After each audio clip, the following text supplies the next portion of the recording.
Hi, everybody. Another Thursday night.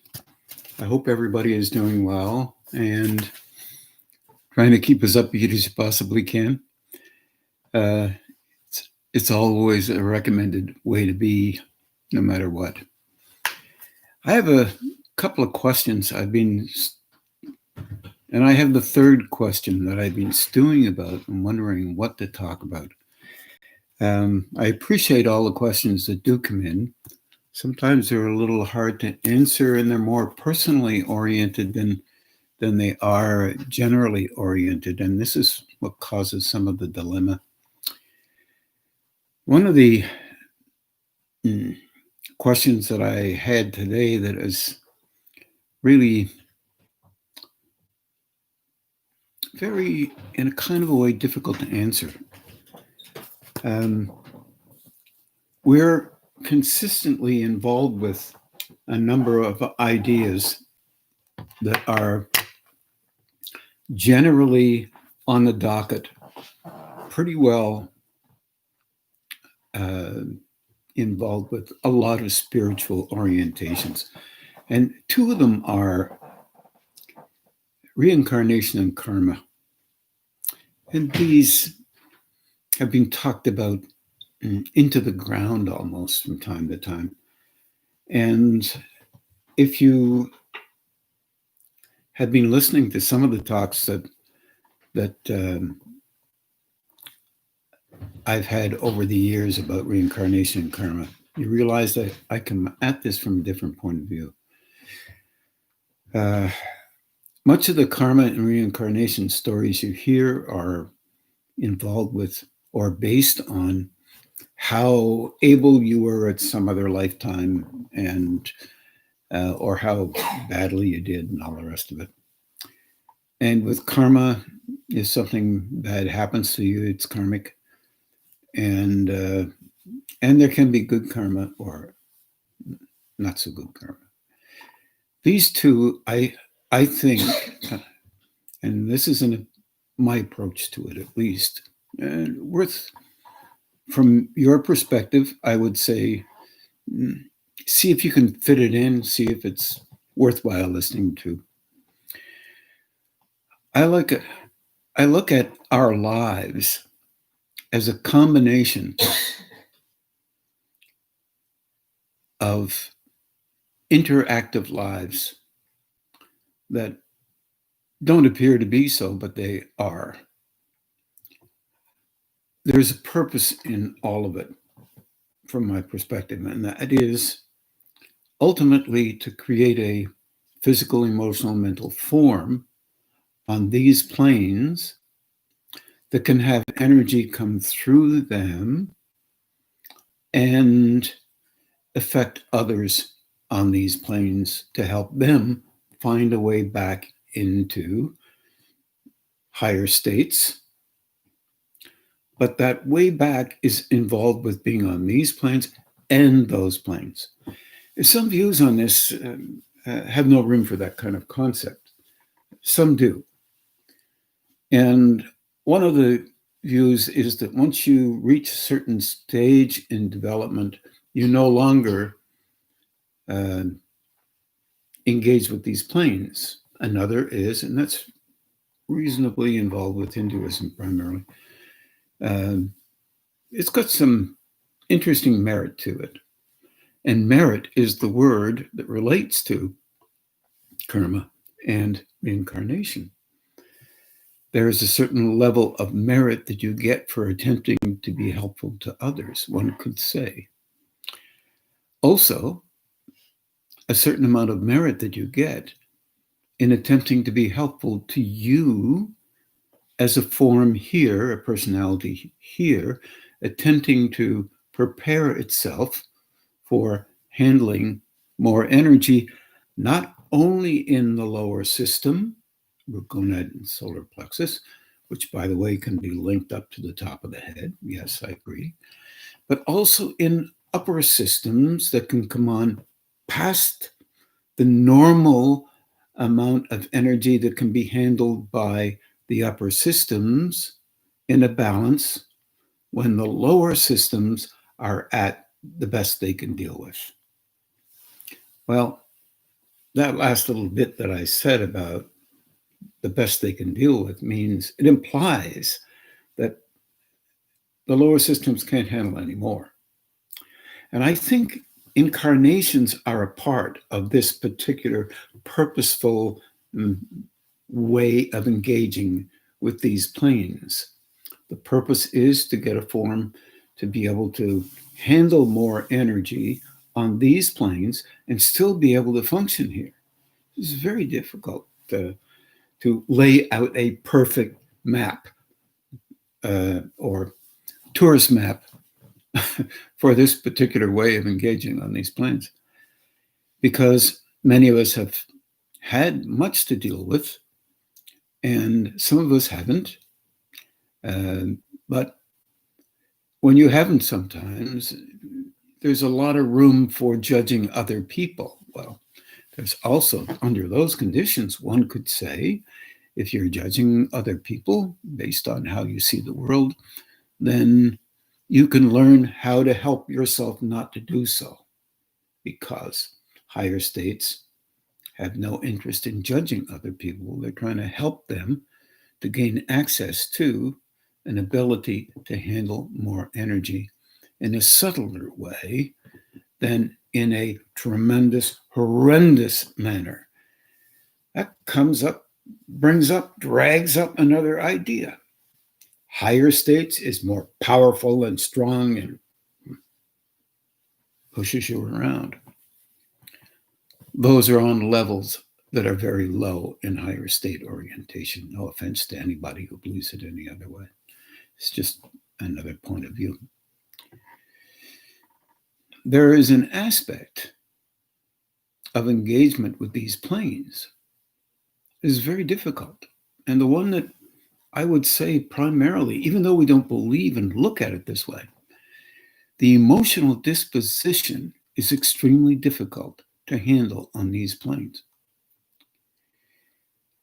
And it interferes with our thinking mode. It cultivates reflexively a reflexive mode. And that reflexive mode relates directly to a kind of emotional thinking, which is very self-protective. If you are a human being on these planes, you've already experienced the self-protectiveness of how you see the world, your biases. You protect your biases. If you're a human being on these planes, often you will not have noticed. The treasure in that precious moment of noticing is that it implies that you are learning that you don't have to stay in that anxiety mode, even though the pressure of the circumstances around you are pushing you to do so. So we've come up with a few tools, like the balancing, the grounding, the redirecting. These are tools that, if you don't know who they are and you're listening, you can get them from people who are listening and do know what they are. That doesn't help you very much, because I'm not going to give you their names and addresses either. But here's the deal.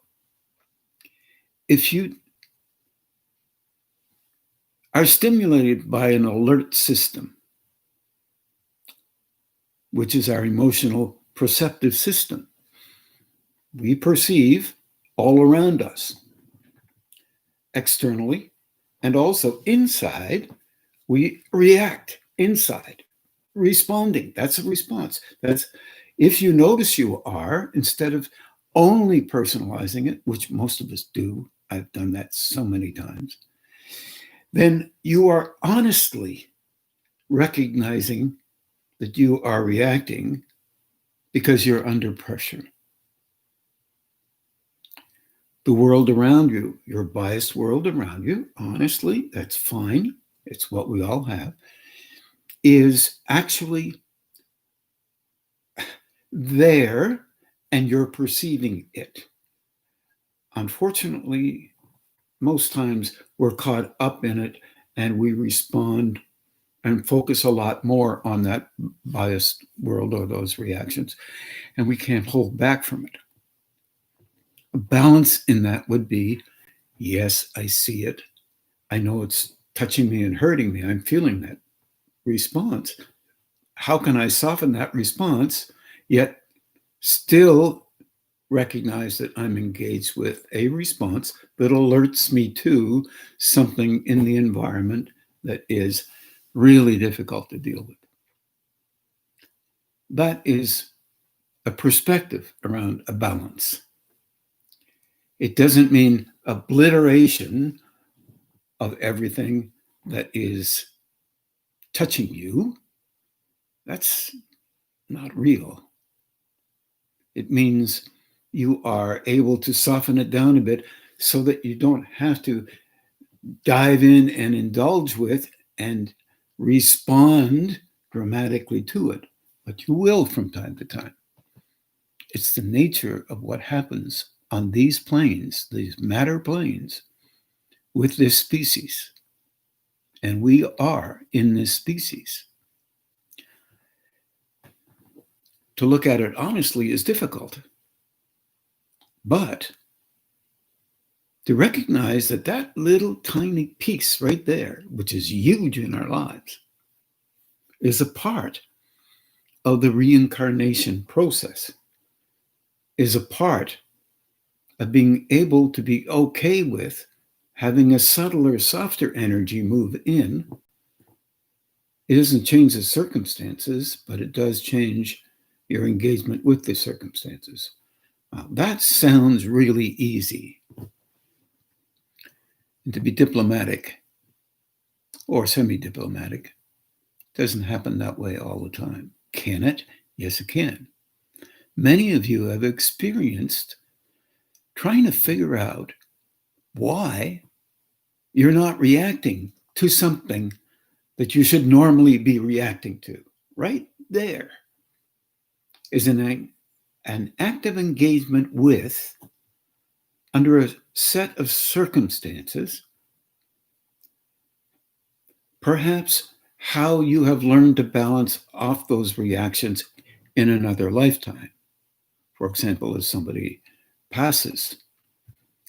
This is very difficult for us, especially if we love the person very much that passed, because our personality orientations often relate to loving or not loving or caring, or however you want to speak about someone, and we miss them. We may not have talked to them for 10 years, but we miss them because they're no longer here. And we could have talked to them at any time. It's part of our safety net is gone. Well, it isn't gone. That's the dilemma. We don't understand. The individual is not dead on other planes. It's not here on this plane. The energy that was even in the physical orientation that caused the construction of a personality is no longer here. It's gone. It's moved into another state. We are state-dependent beings. State-dependent beings physically, state-dependent beings emotionally, state-dependent beings mentally. And I'm talking about many states in the mind, many states in emotion, many states in the physical orientation. So this business of reincarnation hasn't got anything to do with being the queen, the king, the prince, the princess. That has to do with your personality. Could it happen? Oh, yeah, sure. Chances are, if you're cultivating or attempting to cultivate a form that might be receptive to higher state energy while you're living on these planes, so that that flow could come in and help others, and you would immediately be conscious of that and pull away personally from it and not interfere. This is very, very easy to talk about. Well, if you can make sense out of it. But to do it, instantly the reflex that we have that relates to the species, this is not a negative thing, automatically reflexively spies the individuality of us as valued because we can do this. That holds us, literally locks us into a personality view of how the world below us is.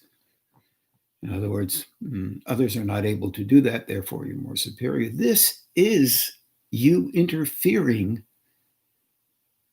somewhat abstractly, you might say, if the logic can't be followed or isn't being followed. But you interfering with the ability that those higher states have to operate through you for the purpose of helping others. This is a very, very valuable way to look at it. However, if the question is truly about reincarnation, then you could say, why do bad things happen to good people? And they do. I haven't got an answer for that. I am sure someone will have one. Thousands will have one, so that means there's thousands of answers for it. But I haven't got one that I can be honest with. I can only look at that in wonder and appreciation for those who are dealing and capable of dealing with so difficult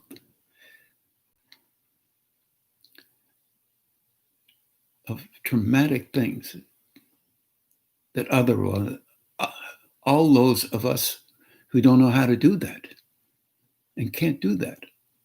And if they're doing those things, they're helping us. It's the only one I can come up with.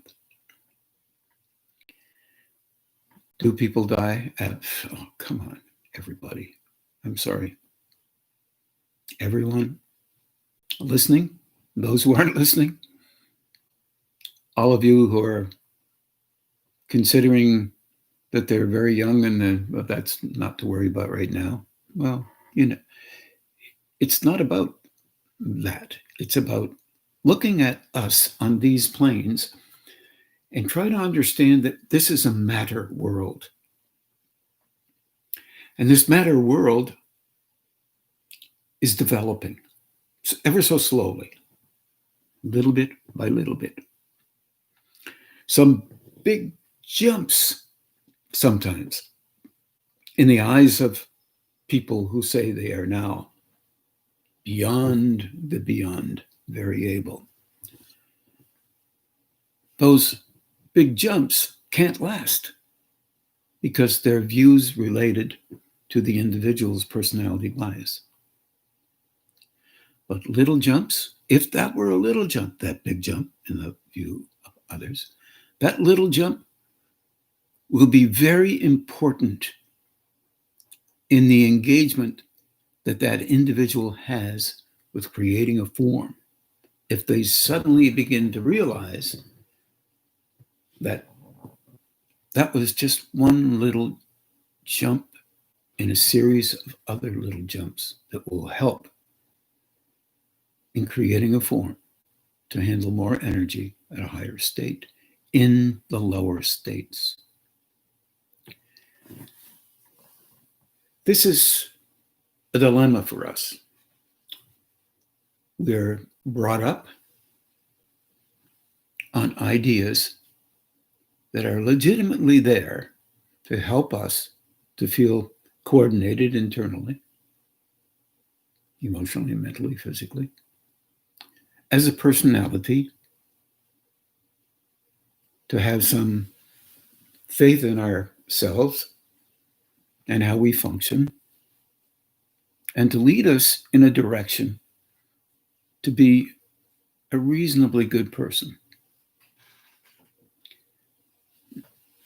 And we have all kinds of clouded messages that we're dealing with from day to day. And we judge ourselves for not being basically able to do semi-perfect things. Nobody can do perfect things. But that's another statement. You can agree with that or not based on your personality's eloquence about your own self-interest and how you function and you formulate your relationship with life. Some of us need constant elevation to just survive. Other of us needs less of that. We judge ourselves. We judge others. We've been trained to do so. We've been trained to position ourselves. In school, all the marks that you get. Someone gets an 86 and you got an 87. You're so much higher than them, it's not funny. Because you're smarter. It's one mark. They may have studied the wrong material. They may have memorized all the material except the ones that were on the exam. 2 days later, you've forgotten everything that you wrote on the exam. The memory, emotional memory of that material, or intellectual memory of that material, it goes on and they keep that for the rest of their life. You can't remember what was on the examination 2 days after you wrote it. They're pretty smart because smart is related to memory. And we have marks related to memory. There's nothing wrong with this, but it's what we do.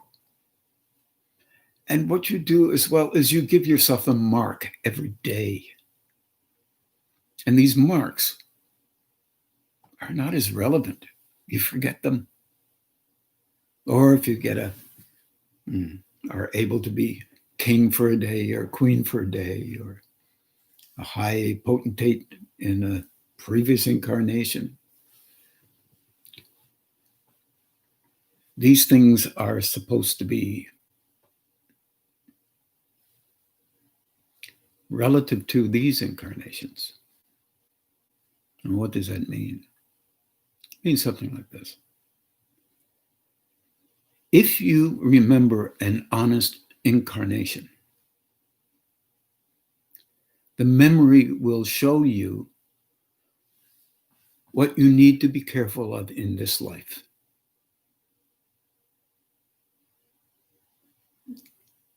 This is an important statement to make. If you get that kind of a cue, what will occur then is a recognition. You will not be able to forget that recognition all through your life. You'll never forget that, but you will not think that it elevates you. Even if you were a queen at the time, and if you were Queen Victoria and you had run into some strong personal difficulties, and now you're a person here in this domain, and you remember being queen, it will show you something that will be helpful in this life, not to do that you couldn't not do in the previous life. Because it's a coaching by a higher state.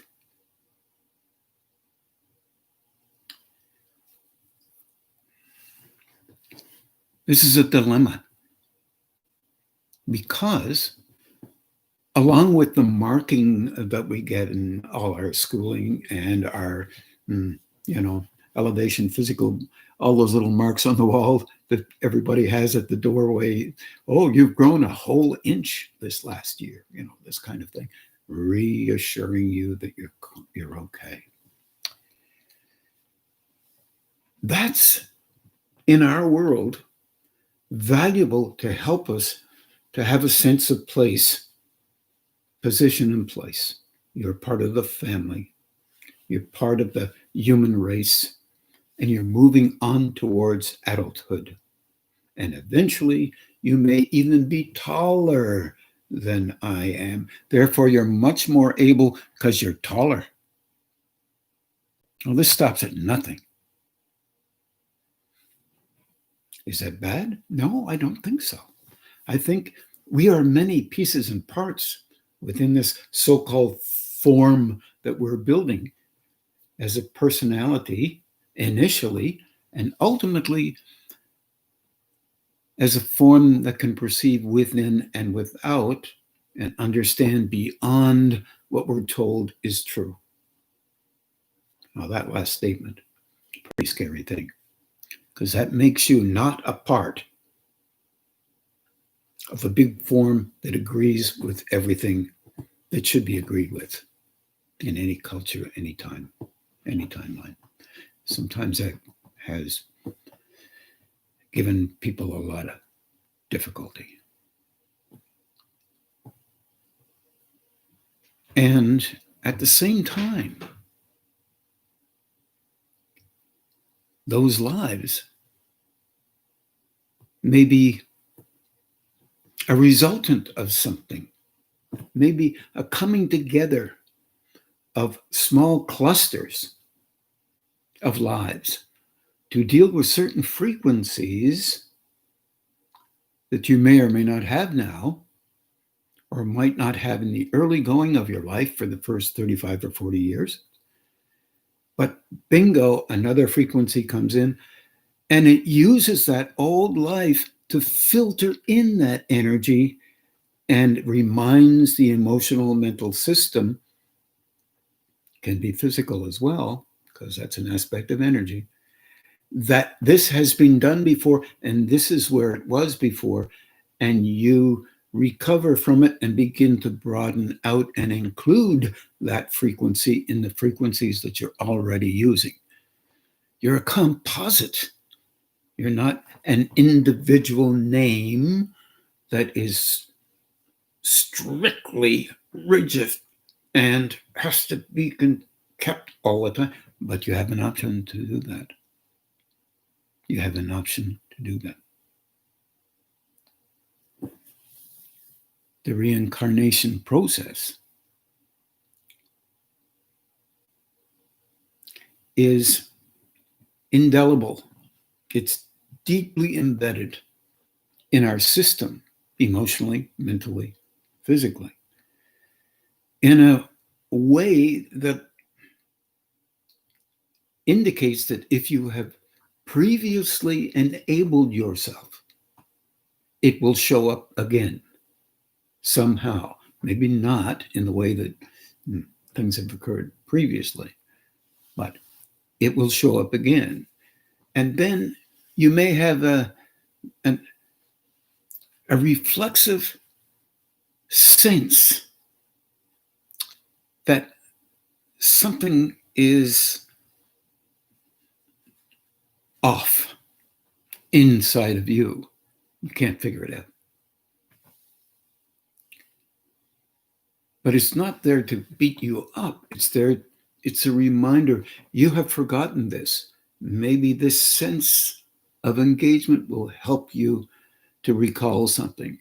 Weeks, months, years later, suddenly something occurs and you have an insight, one could say, a clarity within that this way of engaging has been done before and you are doing it again and you're better at it this time, and this must slow down and soften.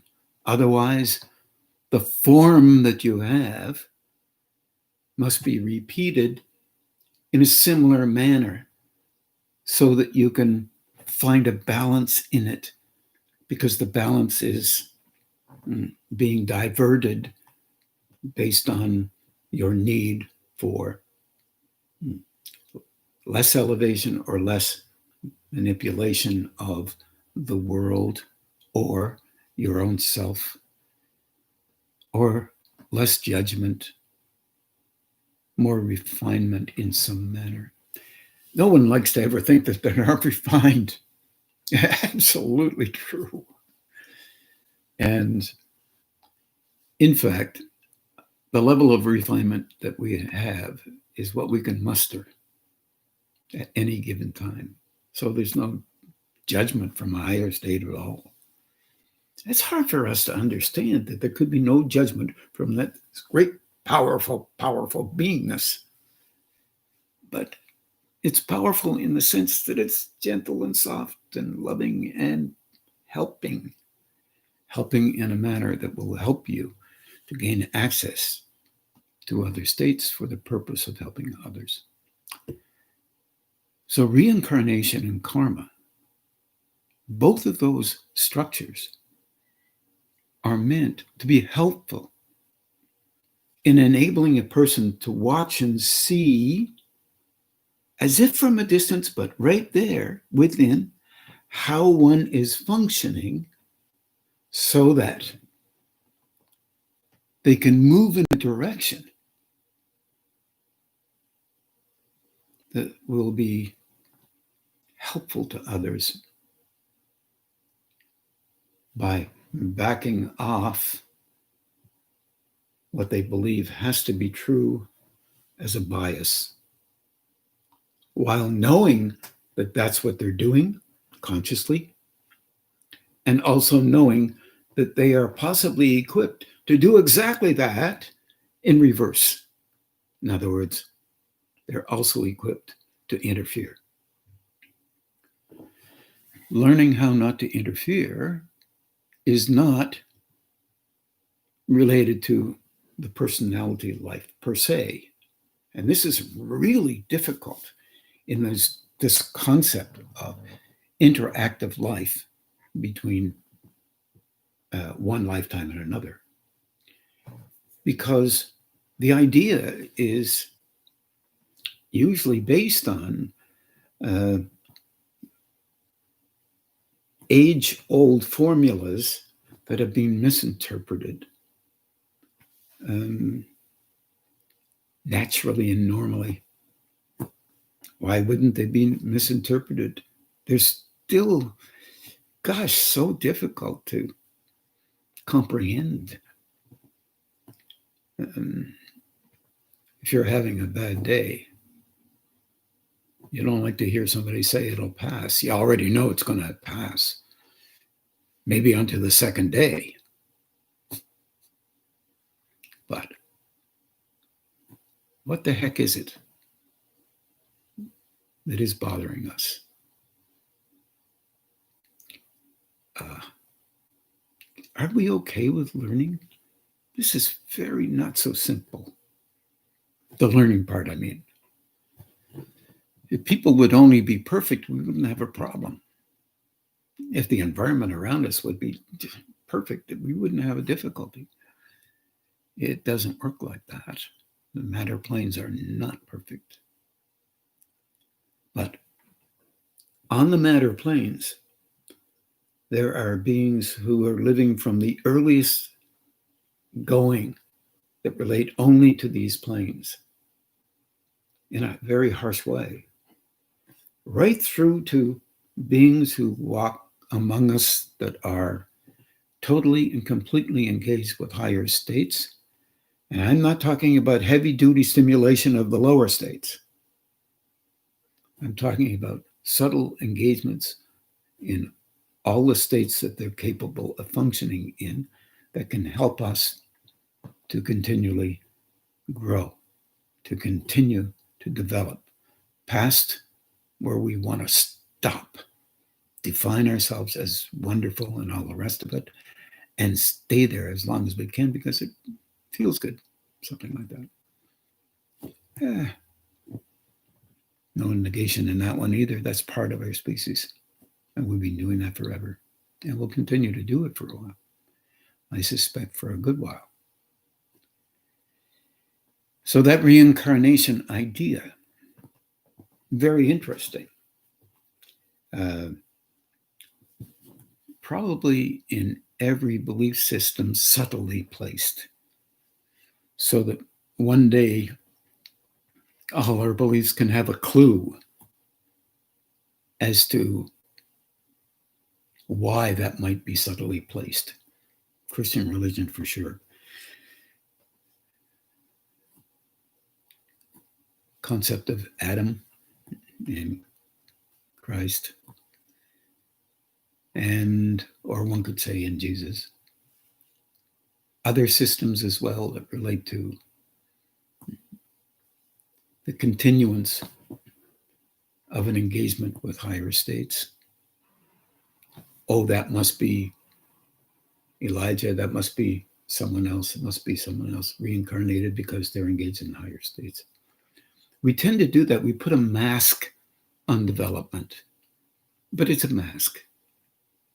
It doesn't have to be that being. It could be another being who is engaged with those states and are attempting to help. In the older traditions, many have been here attempting to help, but never recognized because they would not want themselves to be recognized. And that's a really good thing because you can help better. It's my understanding. If you're not recognized, you can go anywhere and not be bothered by people who have to negate you because you're doing something they can't do, and therefore they don't want you to be real. I can understand this.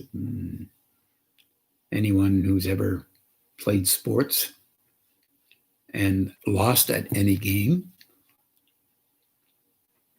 will often blame the other person's this or that, or themselves for not being able enough to pay attention in a particular moment or do that well under those circumstances, whatever they may be. It's because we've been classified. Therefore, we don't want to be downward classified unless we're trained to be downward classified. And then it all reverses. Instead of being positive, we have to go downward. And you have to be good at that because you have to be really good at whichever way you go to continually keep the bias from disappearing and maintain a balance that relates to the training that you've had during your lifetime. If you look at incarnation, reincarnation, the same way you look at your life, look for positive ways that might be helpful to you in this life by the timelines that may have occurred in previous times, and learn from, what I mean by that is learning from mistakes that may have occurred in the past that were not called mistakes. They were called sometimes attributes.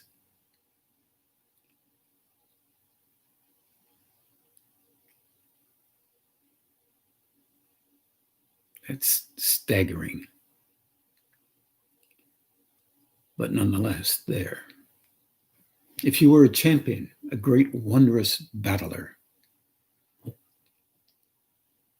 in a previous life and fought against hordes of people who disagreed with you, call them hordes, and successfully came out of it and was very helpful,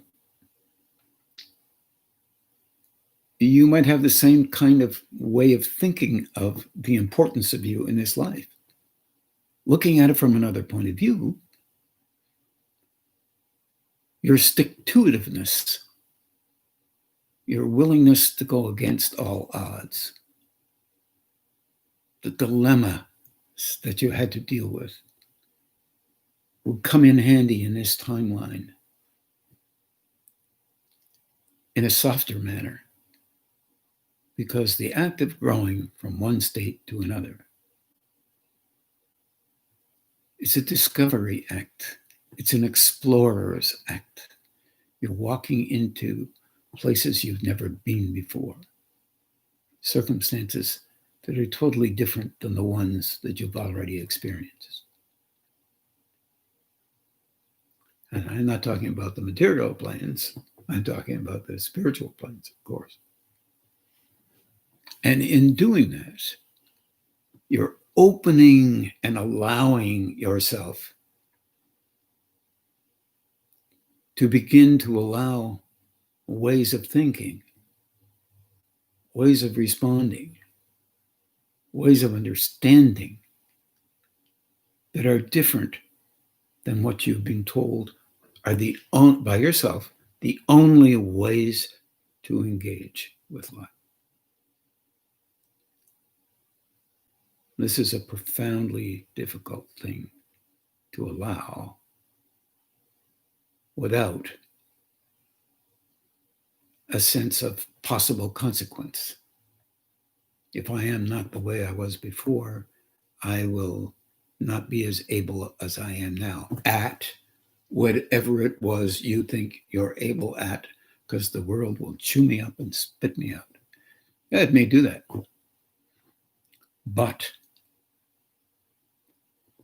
your objective is not an objective like it used to be. It's an engagement, a recognition,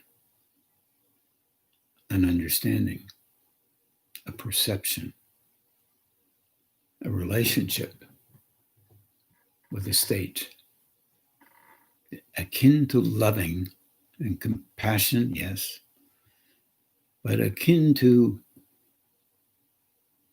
a sense that is way beyond the sense you get by accomplishment. You lose the sense of accomplishment and join a sense of fluid oneness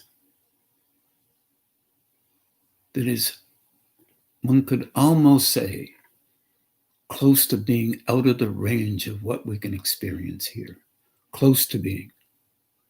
Yet we have facsimiles, being in love for the first time. Just for those minutes, seconds. Having a sense of being in alignment with something that is so positive for you. And then you proceed to do and engage and continue. A sense of loving that is deeper than words.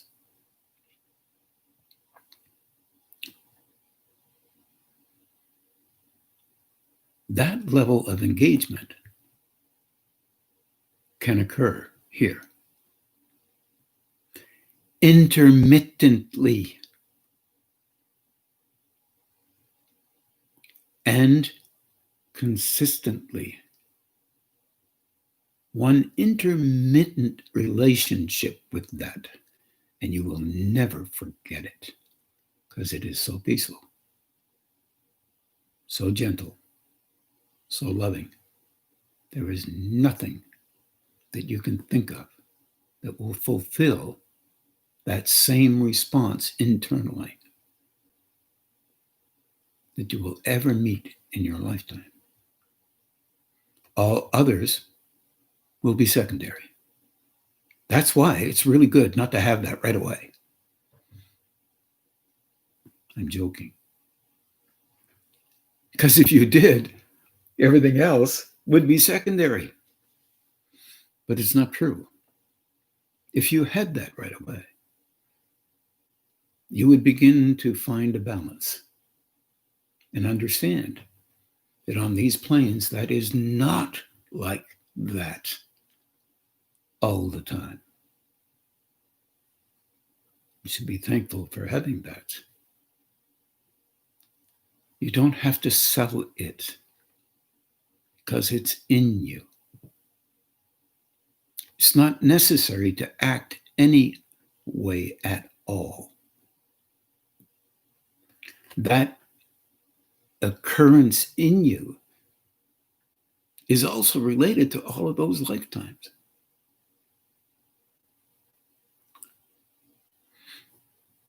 The movement, the fusion, the synthesis of dimensions of energy linking you not only with higher states, but learning how to swim underwater in these states. This is not so simple. And it's not about holding your breath only or holding your biases. It's about understanding them, recognizing that you have them, respecting you in spite of that, because it's a form that is progressive. It's in process. It's learning. Belief can counteract those words very easily, of any kind. And everyone is entitled to a belief, and many beliefs. But a link up with a higher state is way beyond belief. And necessarily so. Because beliefs are extremely important in the development of a form until a person squeezes by them and understands a little broader than the previous one she or he has. This in no way negates belief.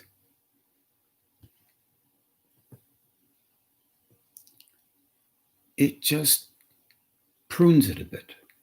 All beliefs can be expanded, but they're not set up to be expanded. They're set up to be articulated, principled, so that nothing could be any different than what a belief gives. And that makes you feel good in a culture, in a group, for example.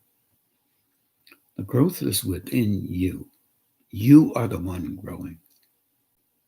Wherever you are, you're appreciated in your movement, the capacity you have to move in relationship to broadening your interaction with higher states. Even the slightest openness to this will help you.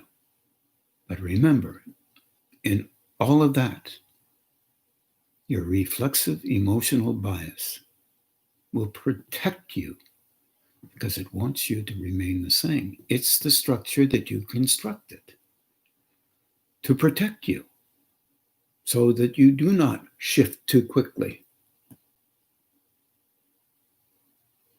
so that you can find a balance and keep finding a different balance as you grow, and another one, and another one. This is probably one of the most difficult things that we can ever attempt to imagine, because imagination is aligned very closely with what one can conceive without being denigrated by the world around you. It's a loving stream. Never gives up on you. And probably the most beautiful composite system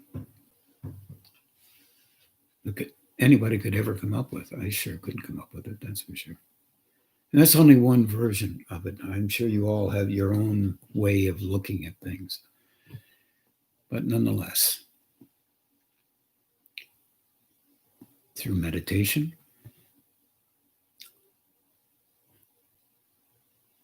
through doing some energy work, of course, opening the hands, or a brow. Remember, the personality is equipped to fake and copy anything. If it didn't, it would never have survived so far. If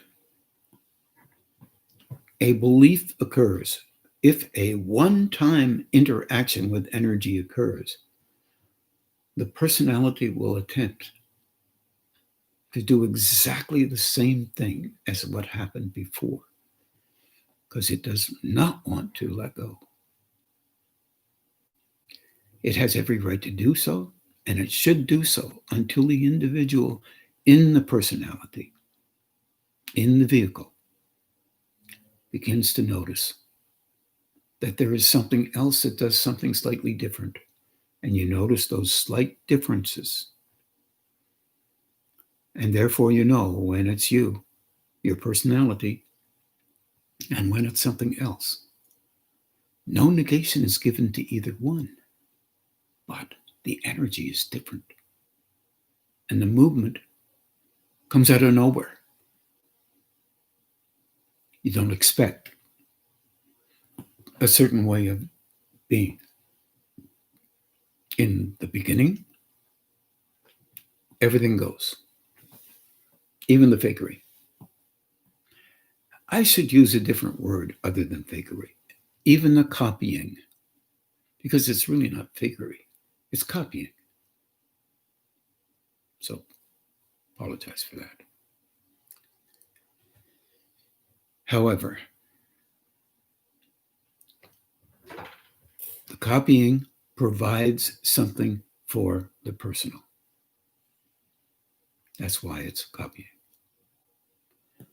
The actual occurrence provides something for others beyond the belief or the response of the individual involved. That is process as well. You get to know that eventually. And you get to understand it. Every step is of value, even the copying. Every step, every failure to respond perfectly is just a step, a movement towards something beyond it. I hope this helped a little bit. And I wish everybody a really good evening and good coming days. Take care, everybody. Good night. We're going to do some meditating now. And here we are.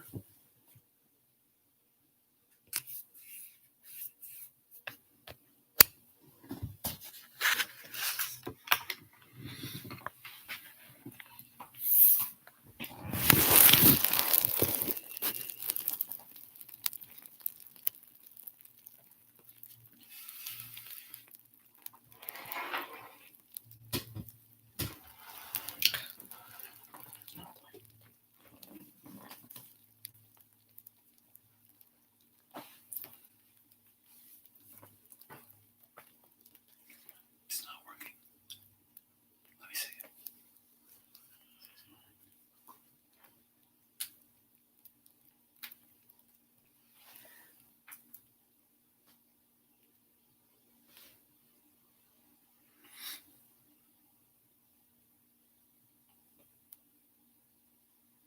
Where's your iPad?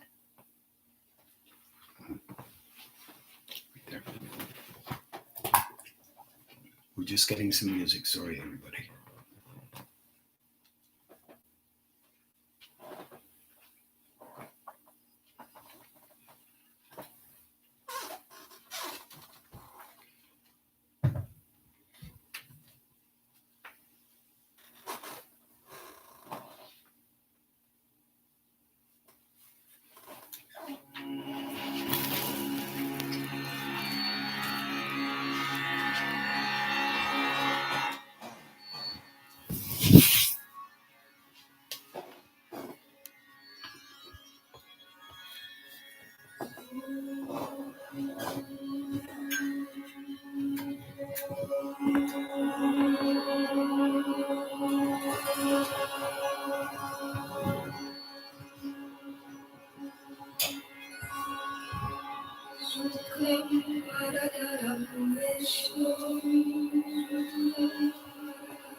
Shashivarnam Chaturbhujam Shashivarnam Chaturbhujam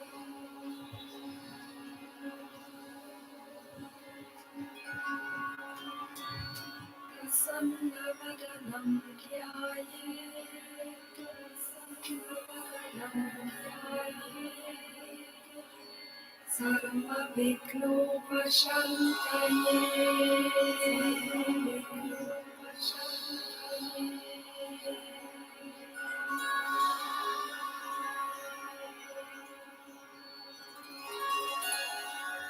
Parajanana-padmarkam Parajanana-padmarkam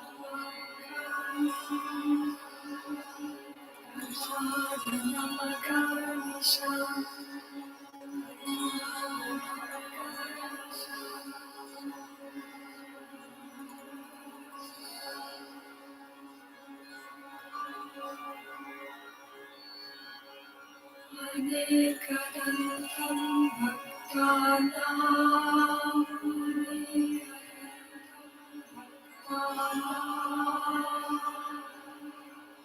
Ekadantam upasmahe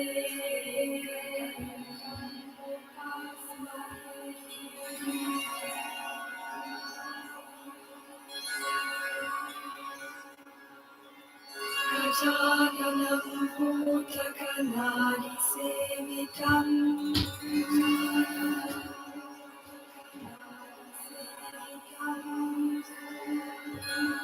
Kapita jambu palasara pakshitam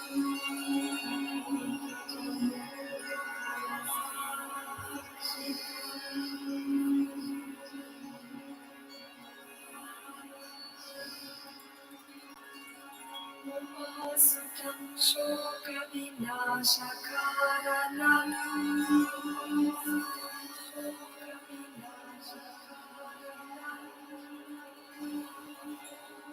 Namami Vigneshwara Pada Pankajam Namami Vigneshwara Pada Pankajam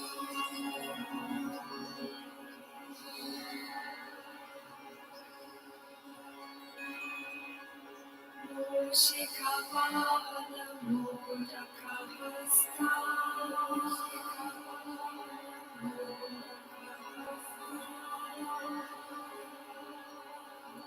Shramarkana Vilambita Sutra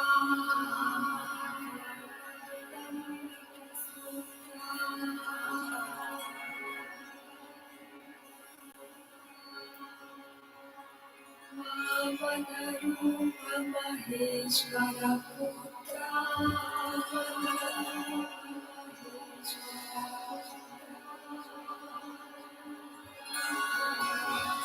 Vighna Vinayaka Pada Namaste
namastasye, namo namaha.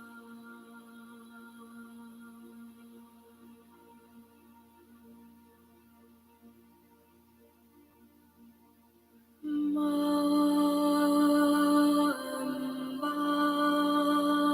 Lalita Devi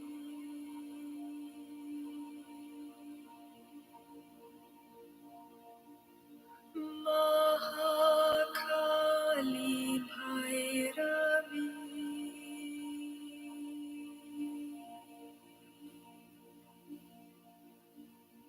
Namastasye, namastasye, namastasye, namo namaha.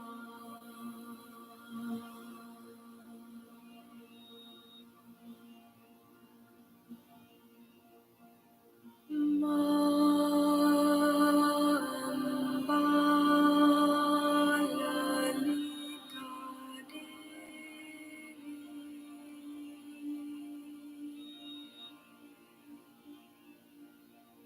Mahalakshmi Vaishnavi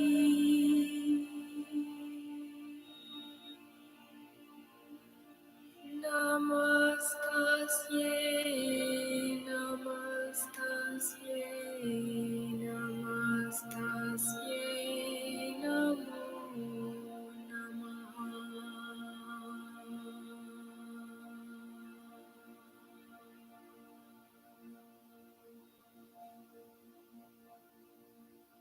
Ma amba lalita devi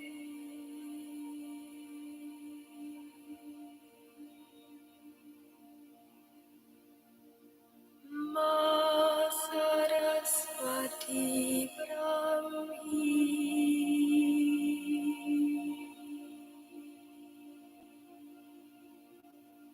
Namastasye, namastasye, namastasye, namo namaha.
Tvam Tripura Sundari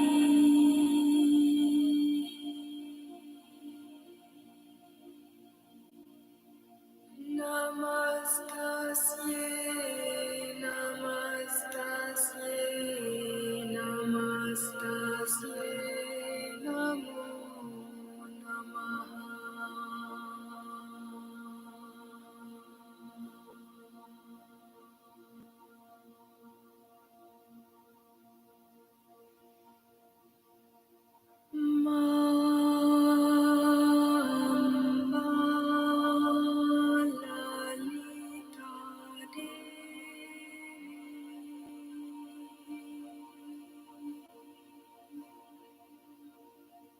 Mata Bhuvaneshwari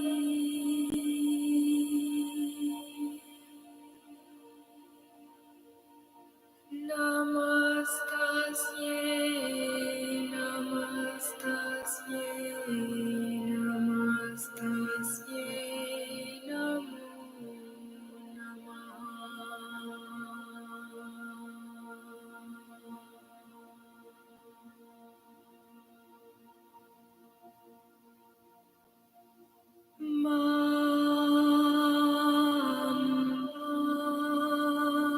Lalita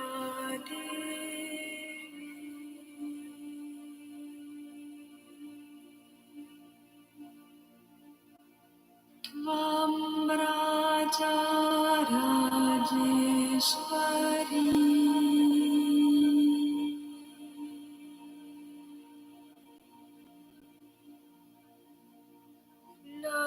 Namastasye Namastasye Namastasye Namo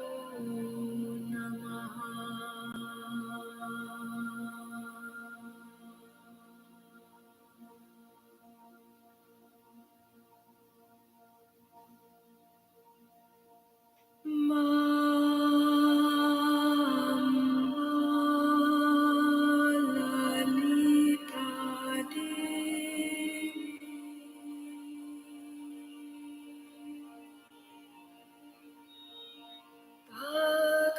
Bhagavati Bhargavi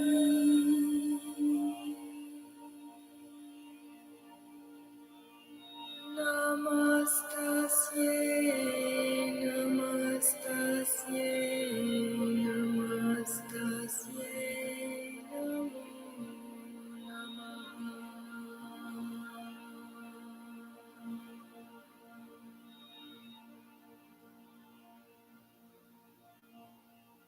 Namo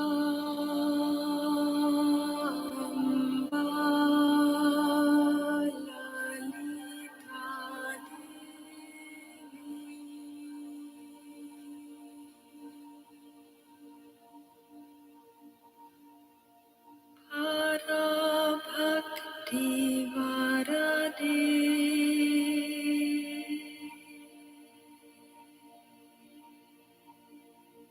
Namastasye Namastasye Namastasye Namo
Jagadambe Janani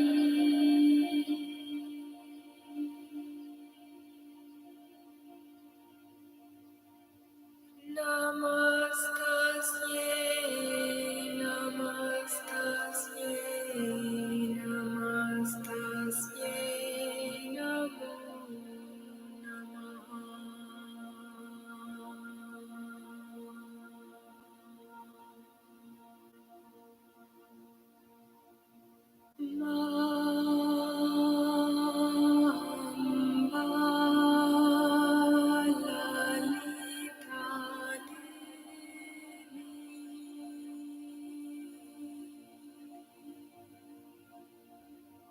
Mam Ananda Sagari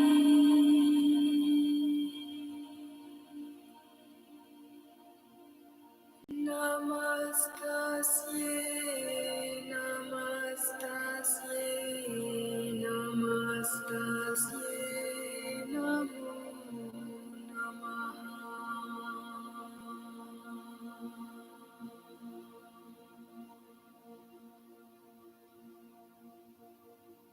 Sarvamangala-mangalye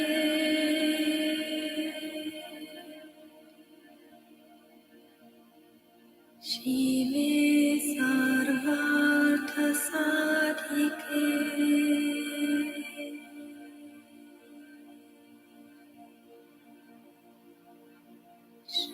Sharanye Triambake Devi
Sushaktinam Sakshi Bhutye Namo Namaha.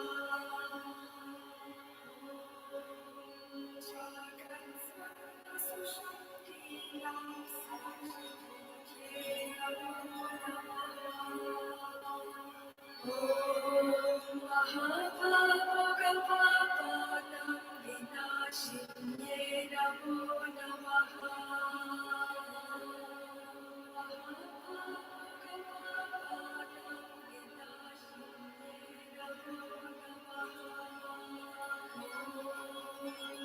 Dushtabhiti Mahabhiti Manchalaye Namo Namaha. Dushtabhiti Mahabhiti Manchalaye Namo Namaha. Samastadeva Tanchakrakaye Namo Namaha.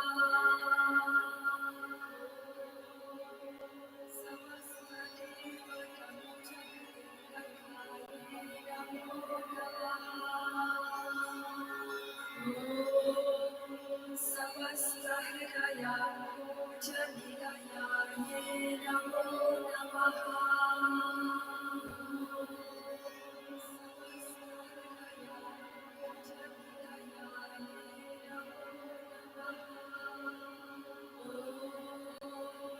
Arahata Mahapattva Mandiraye Namo Namaha.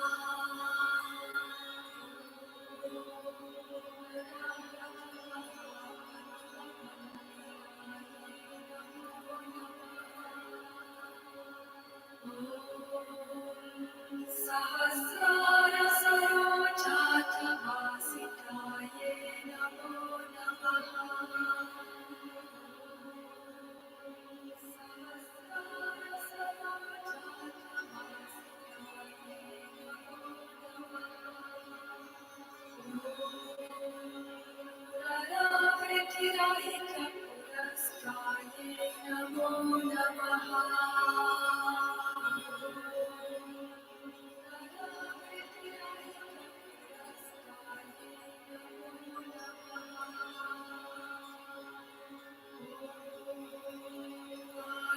Gayatri Savitri Samyuktaye Namo Namaha.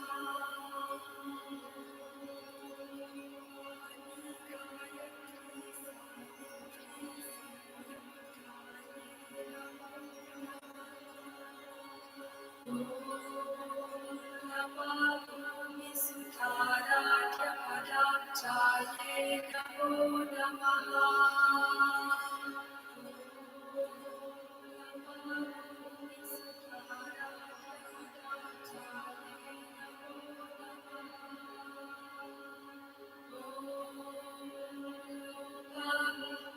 Chita Shri Vatsaranaye Namo Namaha.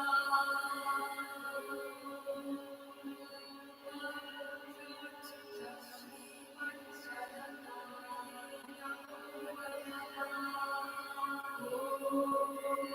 Sahasrarika Saundarya Shariraye Namo Namaha.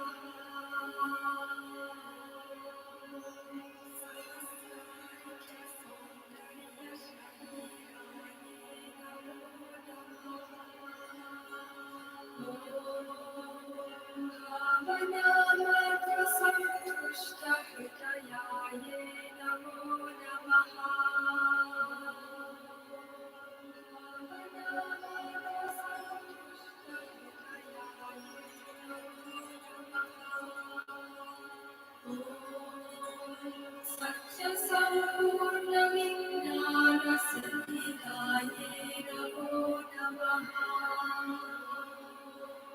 Satya Sampurna Vijnana Siddhikaye Namo Namaha. Shri Lochana Vipullasa Palladaye Namo Namaha.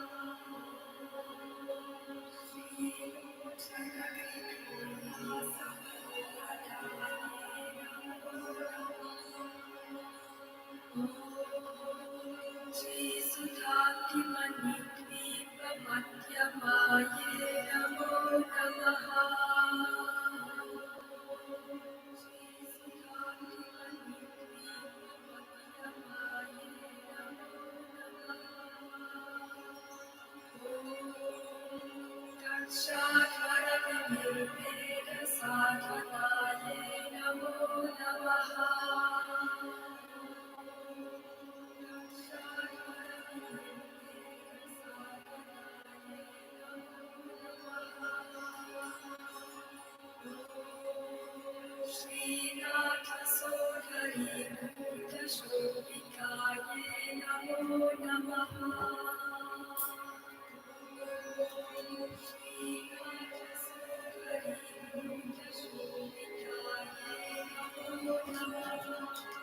And now we'll just begin to do the balancing and grounding.